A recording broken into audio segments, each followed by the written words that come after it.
So what I would try to say is that most of the rivers are hovering between the living and the dying. And this is another small river that is called Kavai, which is in northern Kerala. And even a small river, which is just 31 kilometers, you can see the water is stagnant. Because there is a very important, now if you look at all Kerala rivers, if you come down in summer, you can see that none of the rivers are flowing.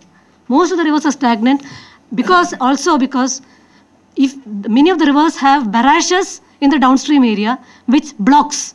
If these barrages were not there, most of the rivers would be dead, dry up, and there would be only sand, or you will only see the bedrock in many of the rivers.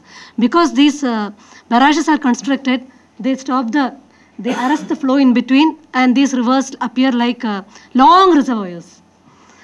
And I am just talking about 3 rivers because the government of Kerala has estimated that the Chalakudi river is one among the better rivers, but it is also seen to be on the brink. The Periyar is considered to be a dying river, and the Bharatapuzha is considered to be a dead river.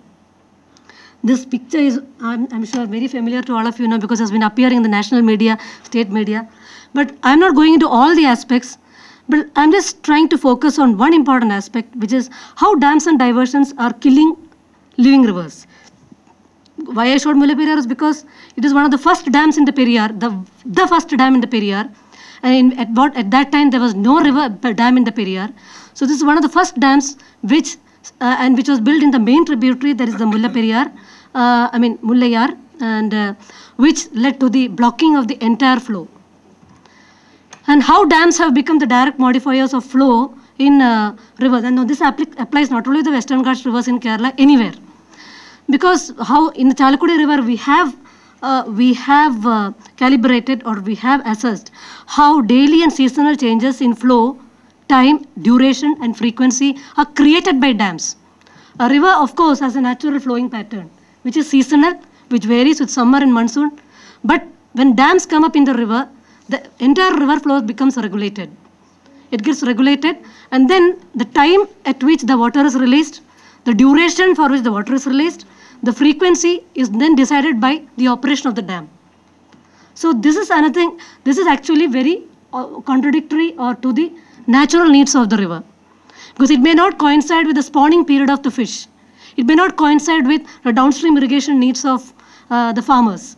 So then the problems happen, the conflicts arise. And another important aspect is that rivers have been always modified, dams have modified river channels and floodplain habitats. In many of the cases, in the larger rivers, it can be seen very well that when the more number of dams you have in the river, or the more amount of water that is stored in a river, the floodplains get disconnected from the river, because now it's already happening in the Narmada. In Narmada, in the downstream area, as the river reaches Bharuch, it is not connecting to the floodplains because the number of dams are increasing. Similarly, the sediment flow, because most of the sediments get trapped behind the dams, and these sediments are very important for fishes as well as for agriculture to thrive. And one important reason why we never relate is why the agriculture in the downstream areas, why the productivity is coming down, why we have to, because Bharatapuzha, for example, had a very rich culture of floodplain farming, where there was no need to apply any fertilizer, no pesticide, which when it used to come up by itself. The farmers knew the timing. When the river ebbs, the floodplains will reveal by themselves, and they used to plant rice or vegetables like cucumber, watermelon, which used to flourish. I have seen this in the early 90s, but now it is not there, because the river doesn't bring any sediment, and there is not floodplain also. Because floodplain also has been removed in the name of sand. And life cycles, like I was saying earlier, the life cycles of aquatic biodiversity in a river is always adapted to the natural flow fluctuations. But when a dam comes up, it's all changed. And then what happens is, many of them may adapt, but there are some species which can never adapt. So they die out. For example, especially in waterfalls, if you see, there are species which live behind waterfalls, which are actually, when the waterfalls, for example, Jog Falls in Karnataka, Jog Falls, there was a species of ferns which used to survive behind the Jog Falls, which has completely become extinct because the Jog Falls doesn't appear during summer. And because of the dam upstream, I'm sure, Panduranga Hegde had talked about this in the earlier session.